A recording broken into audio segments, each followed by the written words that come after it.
यह इसलिए हुआ कि जो वचन भविष्यद्वक्ता के द्वारा कहा गया था वह पूरा हो। सियोन की बेटी से कहो, देख तेरा राजा तेरे पास आता है, वह नम्र है और गधे पर बैठा है, वरना लादू के बच्चे पर। और चेलों ने जाकर जैसा यीशु ने उनसे कहा था वैसा ही किया, और गधी और बच्चों को लाकर उन पर अपने कपड़े डाले और वह उन पर बैठ गया।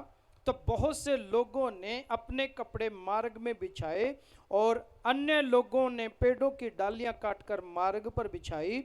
जो भीड़ आगे आगे जाती और पीछे चली आती थी, पुकार पुकार कर कह रही थी, दाऊद के संतान को होशना, धन्य है वह जो प्रभु के नाम से आता है, आकाश में होशना। जब उसने यरूशलेम में प्रवेश किया तो सारे नगर में हलचल मच गई और लोग कहने लगे, ये कौन है। हालेलुया। आइए हम अपनी आंखों को बंद करके प्रभु का धन्यवाद करेंगे। हमारे जीवते परमेश्वर, धन्यवाद करते हैं प्रभु, आपके पवित्र वचन का खुलना आशीष का कारण बने और इस वचन के द्वारा हम सब लोगों से बातचीत कर मेरे पिता, प्रभु यीशु मसीह के नाम से मांगते हैं, आमीन। यहां पे देखिए, प्रभु यीशु मसीह जिस काम के लिए आए थे, जो काम उन्होंने करना था, जो वो करना चाहते थे, उस काम की तैयारी हो चुकी है। उस काम की तैयारी हो चुकी है और अब यरूशलेम में प्रभु यीशु मसीह फसह का पर्व मनाने के लिए जा रहे हैं। और वहां पे पूरी दुनिया से यहूदी जहां भी होते हैं वो अपने नगर यरूशलेम को जाते हैं, मंदिर में परमेश्वर की आराधना करने के लिए, फसह के पर्व को मनाने के लिए जाते हैं। और यहां प्रभु यीशु मसीह जब नगर से बाहर था तब अपने चेलों को बोला कि जाओ, एक गधी बंधी मिलेगी, नगर के सामने जाओगे, एक गधी बंधी मिलेगी, उसके साथ एक बच्चा भी होगा, बच्चे को खोल कर ले आओ मेरे पास। और यदि कोई तुमसे पूछे कि तुम कहां ले जा रहे हो तो तुम ये कहना कि प्रभु को इसकी जरूरत है। हालेलुया। प्रभु को इसकी जरूरत है। ऐसा क्यों? क्योंकि यशायाह भविष्यवक्ता कहता है कि सियोन की बेटी से कहो कि देख तेरा दुल्हा आ रहा है, और वो गधे के बच्चे पे बैठा हुआ आता है। वो इतना नम्र है, इतना दीन है, वो इतना दीन और इतना नम्र है कि गधे के बच्चे पे बैठ के आ रहा है। और इस गधे के बच्चे पे आज तक कोई नहीं बैठा था।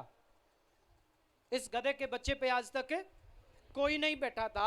आज परमेश्वर को इसकी जरूरत थी। यीशु ने अपने चेलों को कहा, अगर कोई तुम्हें पूछे तो तुम ये कहना कि प्रभु को इसकी जरूरत है, प्रभु को इसका प्रयोजन है, प्रभु ने इसको काम में लाना है। हालेलुया। गधे का क्या करते हैं लोग? पुराने समय में क्या करते थे गधे का लोग? ईंटें ढोने के काम आता था, बोझ ढोने के काम आता था। पहाड़ पे चढ़ना है तो सामान उसके ऊपर लाते थे और उसको चलाते थे। वो सामान ढोने के काम आता था, बोझ ढोने के काम आता था। हालेलुया। गधे की जिंदगी यही थी कि जब वो पैदा हो गया, बस वो थोड़ा सा बड़ा हुआ और उस पे बोझ लादना शुरू कर दिया, और सारी उम्र बोझ ढोते ढोते ढोते ढोते वो मर जाएगा। बोझ खत्म नहीं होगा कभी भी। हालेलुया। चाहे वो एक मालिक के पास हो या फिर उसके बाद दूसरे मालिक के पास उसको बेच दिया जाए या कोई तीसरा उसको खरीद ले, उसके बाद तो कहानी शुरू है। एक बार उसकी पीठ पे वजन डाल दिया तो सारी उम्र भर उसको वजन ही ढोना है। कभी वो पहाड़ से नीचे लेके आता है, किसी का वजन पहाड़ के ऊपर लेके जाता है, किसी का वजन शहर में लेके जाता है, किसी का वजन शहर से गांव की तरफ लेके आता है। उसका काम एक ही है। क्या है? उसके ऊपर बोझ ढोना है। हालेलुया। उसके ऊपर बोझ ढोना। कोई नए नए कपड़े कभी नहीं डालता गधे के ऊपर, है ना। आज तो हमारी देसी भाषा में, बोलचाल में, अगर कोई आदमी बेवकूफी करता तो उसे बोलते हैं तो गधा है, हा? किसी को गाली देते तो बोलते हैं गधा है,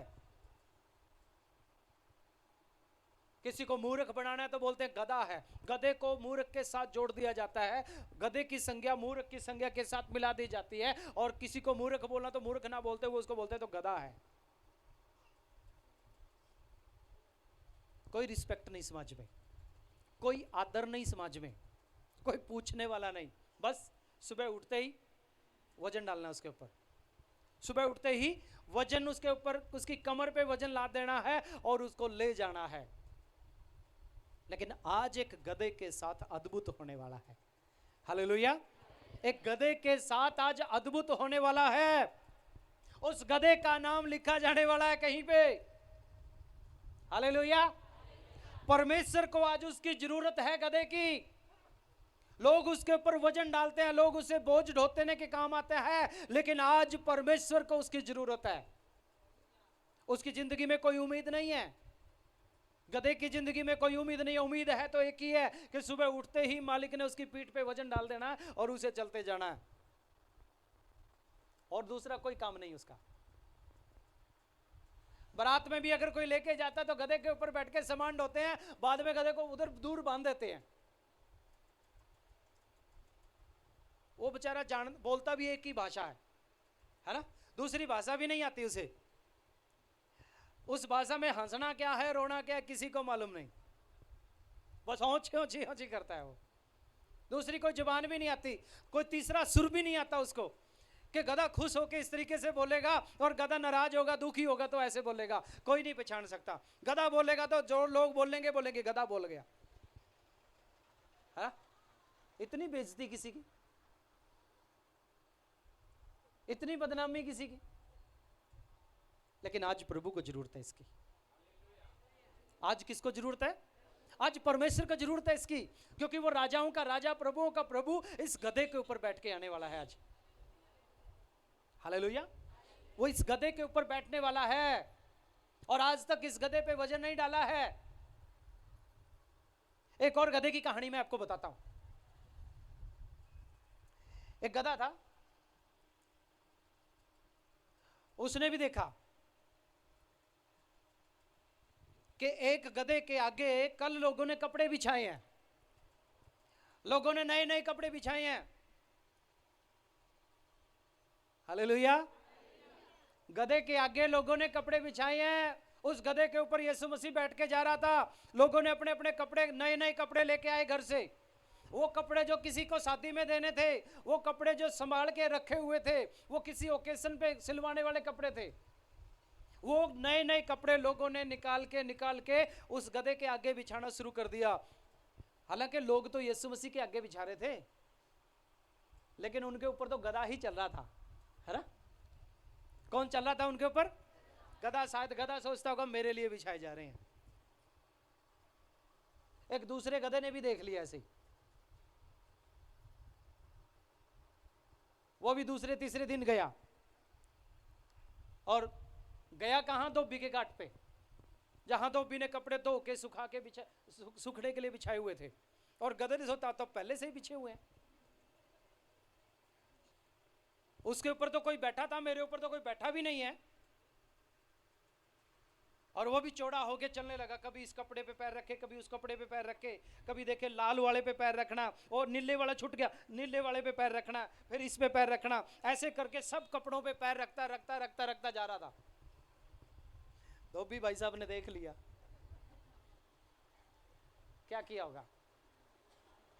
पहले तो उसको पकड़ा, उसको बांधा, उसको वो थापी होती है ना धोबियों की, उस थापी के साथ उसकी पिटाई की कि मेरी सारी मेहनत पे तूने पानी फेर दिया। फिर वही कपड़े धो के सुखा के फिर उसकी कमर पे लाद लिए, और फिर कहता चल अब नगर की तरफ। पहले वाला गधा जिस पे यीशु मसीह बैठा था, लोग अपने आप कपड़े निकाल के लेके आ रहे थे घर से। लोग अपने आप नए नए कपड़े लेके आते हैं घर से निकाल के इस गधे के आगे बिछाने के लिए। क्यों? क्योंकि इसके ऊपर यीशु मसीह बैठा हुआ है। हालेलुया। इसके ऊपर कौन बैठा हुआ है? यीशु मसीह बैठा हुआ है। और यीशु मसीह किस लिए आया है? फसह का पर्व मनाने के लिए, उस बड़े काम को करने के लिए, उस महान काम को करने के लिए, जिसको करने के लिए उसने कुमारी से जन्म लिया, जिसको करने के लिए उसने स्वर्ग को छोड़ के वो धरती पे आया, वो मुक्ति देने के लिए, वो मानव जाति का छुटकारा करने के लिए, वो उद्धार करता परमेश्वर उस काम को करने के लिए, उस दुख को उठाने के लिए आया जो आपने और मैंने उठाना था। हालेलुया। यीशु मसीह को मालूम था कि 2 दिन के बाद मुझे पकड़वाया जाएगा। यीशु मसीह को मालूम था कि मुझे 2 दिन के बाद क्रूस पे चढ़ाया जाएगा। उसको मालूम था कि मुझे यही करना है। यीशु मसीह को पता था वो इसी काम को करने के लिए आया था। उसको मालूम था कि लोग मुझे महासभा में सौंपेंगे, मुझे कैसर के पास लेके जाएगा, मुझे राजा के पास लेके जाया जाएगा, मुझे कैफा के पास लेके जाया जाएगा, मुझे मंदिर में महायाजक के सामने लेके जाया जाएगा। मेरे लोग जो मेरे पीछे चलते हैं उनमें से बहुत से होंगे जो मेरे ही विरुद्ध में खड़े हो जाएंगे और कहेंगे कि इसको सूली पे चढ़ा दो। उसे मालूम था कि उसके हाथों में कीलें ठोकी जाएंगी, उसको मालूम था कि उसे क्रूस पे लटकाया जाएगा, उसकी पीठ पे कोड़े मारे जाएंगे। फिर भी वो नम्र होके, दीन होके यरूशलेम की तरफ आया। हालेलुया। गधी के बच्चे पे बैठ के आया। और अगर कोई आज का राजा है, आज कोई अपने आप को राजा बोलता है, मंत्री बोलता है, बड़ा बड़ा कोई मिनिस्टर बोलता है, अगर उसे आना है तो वो कैसे आएगा? हाँ, कौन सी है वो सबसे महंगी वाली? मर्सरी बेंज, लिमो, लिमोजिन, ऐसी ऐसी कार में बैठ के आएगा, full proof, bullet proof, water proof, sound proof, पता नहीं कैसे कैसी डिजाइन की कार में बैठ के आएगा। क्यों आएगा? क्योंकि राजाओं का राजा आ रहा है कोई। हमारे मुख्यमंत्री साहब भी ऐसे ही आते हैं, आगे पीछे सिक्योरिटी होते हैं, बॉडीगार्ड होते हैं, बहुत कुछ होता है, लेकिन वो अकेला ही आ रहा है। हालेलुया। और उस भीड़ के ऊपर भी विश्वास नहीं है कि उसमें से कितने लोग कहेंगे कि इसको सूली पे चढ़ाओ। अपने दोस्तों को भी और अपने दुश्मनों को भी, अपने चेलों को भी और अपने सताने वालों को भी पीछे पीछे लेके आ रहा है। अब यीशु मसीह को पता था कि यहाँ दो भाग होने वाले हैं, क्योंकि यीशु मसीह को लोग समझते थे कि ये यहूदियों का राजा है और हमें रोम के शासन से आज़ाद कराएगा। इसलिए कुछ राजनीतिक लोग भी थे, कुछ पॉलिटिकल लोग भी थे उसके साथ साथ, और वो चाहते थे कि किसी तरीके से बस यीशु को कह दें, बस तू हमारा राजा बन जा, हमें यहूदियों का राज्य वापस लौटा दे और मसीहा बन जा बस तू हमारा। वो कोई रोम का कर्नल नहीं था कि घोड़े पे आएगा, सफेद घोड़े पे आएगा, तलवार लटका के आएगा। वो कोई किसी देश का राजा नहीं था कि हथियारों के साथ आएगा, बॉडीगार्डों के साथ आएगा। उसका राज्य अलग है और उसका राज्य दीनता से शुरू होता है। हालेलुया। उसका राज्य नम्रता से शुरू होता है। अगर आपके अंदर भी दीनता और नम्रता आती है तो समझ लीजिए परमेश्वर का राज्य आपके अंदर भी शुरू हो जाता है। हालेलुया। अगर आपके अंदर दीनता और नम्रता नहीं आती, घमंड आता है, आकड़ आता है, क्रोध आता है, तो समझ लीजिए शैतान का राज्य आपके अंदर है। अगर आपके अंदर दीनता आती है, नम्रता आती है, क्योंकि प्रभु का वचन कहता है महिमा पाने से पहले दीनता आती है और नाश होने से पहले घमंड आता है। हालेलुया। महिमा पाने से पहले दीनता आती है। अगर कोई आदमी दीन और नम्र बनता है तो समझ लेना कि परमेश्वर की महिमा इसके जीवन में होने वाली है। अगर कोई आदमी घमंड करता है, आकड़ता है, तो समझ लेना इसका नाश आने वाला है पीछे पीछे। हालेलुया। अब वो दीन होके आ रहा है, वो अपने साथ सेना लेके नहीं आ रहा। अगर वो जुबान से बोल दे तो स्वर्गदूत आग बरसा देते वहां पे। वो जुबान से बोल दे तो यरूशलेम में एक भी उनको पकड़वाने वाला ना बचता। लेकिन वो आए इसलिए कि वो क्रूस पे अपनी जान देके आपकी और मेरी कीमत चुकाएं। हालेलुया। मैं वापस आपको गधे के पास लेके आना चाहता हूं। गधे की जिंदगी बस बोझ से शुरू होती है और बोझ पे ही खत्म हो जाती है। और आज बहुत से लोग यहाँ पे यहाँ भी ऐसे ही हैं, जिनको ऐसे लगता है कि मेरी जिंदगी दुख से शुरू हुई और दुख में ही खत्म हो रही है। बहुत से लोग ऐसे भी हैं जो समझते हैं कर्जे में, गरीबी में, परेशानी में, बीमारी में मेरी जिंदगी शुरू हुई और कर्जे में, दुख में और बीमारी में ही मेरी जिंदगी खत्म हो जाएगी। बहुत से लोग ऐसा भी सोचते हैं, बहुत से नीचे दबा हुआ बीमारियों में मेरी जिंदगी शुरू हुई। मेरी माँ भी बीमार थी, मेरा बाप भी बीमार था, मैं भी बीमार हूं, मेरे बच्चे भी बीमार होंगे, घर से बीमारी नहीं जाती। ऐसा बीमारी के बोझ के नीचे दबे हुए होंगे आज शायद आप। हो सकता है दुनिया के किसी और बोझ के नीचे दबे हुए हो आप। हो सकता है अंधकार के बोझ से, पाप के बोझ के नीचे दबे हुए हो, अकेलेपन के बोझ से नीचे दबे हुए हो, दुखों के, परेशानियों के, मुसीबतों के, जादू टोनों के बोझ से दबे हुए हो, कर्ज के बोझ से दबे हुए हो, और पता नहीं किस किस बोझ से दबे हुए होंगे, दुखों के, गमों के बोझ से आप दबे हुए हो सकते हैं। लेकिन उस गधे को प्रभु क्या कहता है? आज मुझे इसकी जरूरत है। हालेलुया। आज मुझे इसकी जरूरत है, आज मुझे ये चाहिए।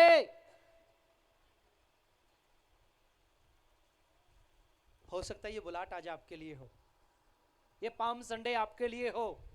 प्रभु कहता है मैं तेरे बोझ को हटाना चाहता हूं बेटा, आजा, मैं तेरे ऊपर बैठना चाहता हूं, मैं तेरे मन में बैठना चाहता हूं, मैं तेरे दिल में बैठना चाहता हूं, तू मेरे पास आ। वो बंधा हुआ है, हो सकता है आप भी ऐसे ही कुछ बंधा हुआ हो लोग आप में से। अगर आप बंधे हुए हैं तो आज प्रभु के हाथ में सौंपना शुरू कीजिए और प्रभु से कहे प्रभु मुझे आपकी जरूरत है आज। इससे पहले कि प्रभु आपको बुलाए, आप भी कभी कभी प्रभु को बुलाओ। कई लोग बोलते हैं जब प्रभु की इच्छा होगी, एक गीत गाते हैं, यीशु छू यीशु छू, यीशु छू मेरे जीवन को छू। कभी कभी हमने भी कोशिश कर लेनी चाहिए, आप भी कोशिश कर लेने चाहिए, यीशु मैं तुझे छूना चाहता हूं, हालेलुया, मैं तुझे छूना चाहती हूं। और जितनों ने यीशु को छूना चाहा, जितनों ने यीशु को छूना चाहा, उनके जीवन से बीमारियां निकल गई, परेशानियां निकल गई, हालेलुया। उसके पुकारने मात्र से, जब उसको पुकारते हैं, पुकारने मात्र से वो सुन लेता है, और जब उसको छू लेते हैं तो कितना आनंद आएगा। हो सकता है आज आप में से कोई पुकार रहा हो, या प्रभु आपको पुकार रहा हो, प्रभु आपको बोलता है बेटा बाहर निकल के आजा, उस रस्सी से खुल के आजा, आज मुझे तेरी जरूरत है, आज मुझे तुझ पे बैठना है, आज मुझे तुझ पे बैठ के यरूशलेम में प्रवेश करना है, आज खुदा के घर में जाना है मुझे तेरे अंदर बैठ के, आज मुझे फसह के लिए जाना है, फसह का त्योहार मनाने के लिए जाना है मुझे, आज मुझे उस बड़े काम करने के लिए जाना है। और जब यीशु मसीह आपके जीवन में आ जाता है, आप उस गधे के समान उसे स्वीकार करते हैं, प्रभु आ मुझ पे बैठ, मैं प्रभु तेरा बोझ उठा के चलूंगा। यीशु मसीह ने कहा मेरा जुआ ले लो, बहुत से दबे हुए लोगों मेरे पास आओ, मैं तुम्हें विश्राम दूंगा, और शैतान के जुए के नीचे से निकल जाओ, मेरा जुआ ले लो, मेरा जुआ हल्का है, सहज है, सहन के करने के योग्य है, मेरे जुए को ले लो, यानी कि मेरा बोझ उठा लो। यानी कि यीशु कहता है मैं तुम्हारे ऊपर बैठना चाहता हूं आज। और जब आप यीशु को बैठ के, यीशु को अपने ऊपर बिठा के लेके जाएंगे, यीशु को अपने दिल में बसा के लेके जाएंगे, यीशु को दिखाना शुरू करेंगे। कुलुस्सियों की पत्री में कहता है मसीह जो तुम्हारा जीवन है जब प्रकट होगा तो तुम्हें महिमा के साथ प्रकट करेगा। कोई बोले हालेलुया। मसीह जब हमारा जीवन बन के प्रकट होगा तो हमें महिमा के साथ प्रकट करेगा। यीशु मसीह उस गधे के ऊपर बैठने वाला है तो उसका नाम भी बाइबल में लिखा जाने वाला है आज, हालेलुया। बाइबल में गधे का नाम भी लिखा, गधा भी लिखा वहां पे, गधे के बारे में भी लिखा है वहां पे, है ना। कुछ गधों के बारे में लिखा है, बोझ उठाने वालों के बारे में, लेकिन इस गधे के बारे में लिखा है कि प्रभु को इसकी जरूरत है, हालेलुया। प्रभु को इसकी एक और गधी जिसके ऊपर भविष्यवक्ता को बिठा के ले जाएगा। प्रभु ने उसे भी बोलने के लिए बोला और गधी ने बोलना शुरू कर दिया, हालेलुया। छोड़ दीजिए, वहां भी गधी ने बोलना शुरू कर दिया कि जिनको परमेश्वर आशीष देता है तू उनको श्राप देने के लिए क्यों जा रहा है। बिलाम की गधी के बारे में पढ़ लीजिएगा, हालेलुया। मेरे भाई बहन, आज परमेश्वर आपको भी बुला रहा है। आप में से भी जो लोग बोझ के नीचे दबे हुए हैं, प्रभु को प्रयोजन है आपका, प्रभु को काम है आपसे, प्रभु को जरूरत है आपकी, प्रभु को अपने जीवन में बिठा लीजिए, वो आपका आदर बढ़ा देगा, हालेलुया। वो आपका मान बढ़ा देगा। लोग कपड़े निकाल निकाल कर लेकर आएंगे आपके लिए। बहुत से ऐसे लोग जिनको लोग घरों में भी लेके जाना पसंद नहीं करते, जब उनके जीवन में यीशु मसीह आके बैठ गया और उन्होंने यीशु को अपने जीवन में स्वीकार कर लिया, यीशु ने उनकी इज्जत बढ़ा दी, हालेलुया। हम जैसे अभागे लोगों को, पापी लोगों को, तुच्छ लोगों को परमेश्वर ने उठा के अपने बेटे बेटियां बना लिया, हालेलुया। वो कहता है मैंने जगत के मूर्खों को चुन लिया है ताकि बुद्धिमानों को उनके सामने लज्जित करूं। मूर्ख की संज्ञा किसके साथ देते हैं? गधे के साथ, हालेलुया। किसी को मूर्ख बोलना तो क्या बोलते हैं? गधा बोलते हैं। किसी को गधा बोलना तो क्या बोलते हैं? मूर्ख बोलते हैं। और प्रभु यीशु मसीह कहता है कि मैंने जगत के मूर्खों को चुन लिया। किस लिए चुन लिया? ताकि बुद्धिमानों को लज्जित करूं, ज्ञानवानों को लज्जित करूं, कभी कभी ऐसा भी हो जाना चाहिए, यीशु के लिए मूर्ख भी बन जाना चाहिए। यीशु मसीह के लिए दुनिया कहेगी मूर्ख है तू, हाँ भाई मैं तो मूर्ख हूं, कोई बात नहीं। गधा है तू, हाँ जी मैं तो गधा हूं, क्योंकि हमें पता है गधा बनने में कितनी आशीष है? अगर बिना यीशु वाला गधा बनोगे तो धोबी नहीं बख्शेगा। अगर यीशु वाला गधा बनोगे तो यीशु के गधे के आगे लोग कपड़े बिछाते हैं। हालेलुया। तुम्हारे आगे भी लोग अपने दिलों को बिछा देंगे, तुम्हारे आगे भी लोग अपने कपड़ों को बिछा देंगे। क्यों? क्योंकि तुम्हारे ऊपर यीशु होगा। आपकी जिंदगी के ऊपर कौन है आज? कौन है अपनी जिंदगी के ऊपर? देख लीजिए कौन बस रहा है आपकी जिंदगी में, कौन चला रहा है आपको, देख लीजिए। शैतान चला रहा है आपको, अंधकार चला रहा है आपको, बीमारियां चला रही हैं आपको, या यीशु मसीह चला रहा है आपको? अगर यीशु मसीह आपको चला रहा है तो ये समझ लीजिए कि आपका मान बढ़ाने वाला है, आपका आदर बढ़ाने वाला है वो। अगर शैतान आपकी जिंदगी को चला रहा है तो समझ लीजिए बस पिटाई होने वाली है, बोझ और बढ़ने वाला है, समस्या और बढ़ने वाली है, मुसीबतें बीमारियां और बढ़ने वाली हैं, तकलीफें और बढ़ने वाली हैं। याद रखिए कौन आपकी जिंदगी के ऊपर बैठा है यह सबसे ज्यादा जरूरी है। और जो आपकी जिंदगी के ऊपर बैठता है वही आपका मालिक है। जो आपकी जिंदगी के ऊपर बैठता है वही आपका मालिक है। आप अपना मालिक किसको बनाना चाहते हो? धन को अपना मालिक बनाना चाहते हो या यीशु मसीह को अपना मालिक बनाना चाहते हो? बीमारी को अपना मालिक बनाना चाहते हो या यीशु मसीह को अपना मालिक बनाना चाहते हो? लालच और क्रोध को अपना मालिक बनाना चाहते हो या यीशु मसीह को अपना मालिक बनाना चाहते हो? बीमारी, समस्याओं को, तकलीफों को और दुनिया भर की दुष्ट आत्माओं को अपना मालिक बनाना चाहते हो या जीवन देने वाले, शांति देने वाले यीशु मसीह को अपनी जिंदगी का मालिक बनाना चाहते हो? अगर यीशु को अपना मालिक बनाना चाहते हो तो आज यीशु मसीह को आपकी जरूरत है। हालेलुया। यीशु मसीह को आपकी जरूरत है, यीशु को आपका प्रयोजन है और वो चाहता है कि आपसे काम ले। गधे के ऊपर बैठ के ही वो प्रवेश करने वाला है और आपके ऊपर बैठ के आपका मालिक बन के वो प्रवेश करने वाला है। यानी कि यरूशलेम में गधा प्रवेश करेगा तो यीशु मसीह प्रवेश करेगा, अगर यीशु मसीह प्रवेश करेगा तो वो गधा प्रवेश करेगा। अगर आपके ऊपर यीशु मसीह है तो जहां यीशु मसीह जाएगा वहां वहां आप भी जाएंगे। जितनी आदर मान यीशु मसीह का होगा उतना आपका भी होगा। जो प्रतिष्ठा लोग यीशु को देते हैं वो आपको भी देंगे। उसके साथ खुशी में सहभागी हो जाइए, उसके आनंद में सहभागी हो जाइए। कितने लोग हैं जो आज चाहते हैं मैं यीशु के लिए गधा भी बनने के लिए तैयार हूं, मूर्ख भी बनने के लिए तैयार हूं। अपनी जगह में खड़े हो जाइए, देखते हैं कितने गधे खड़े होते हैं।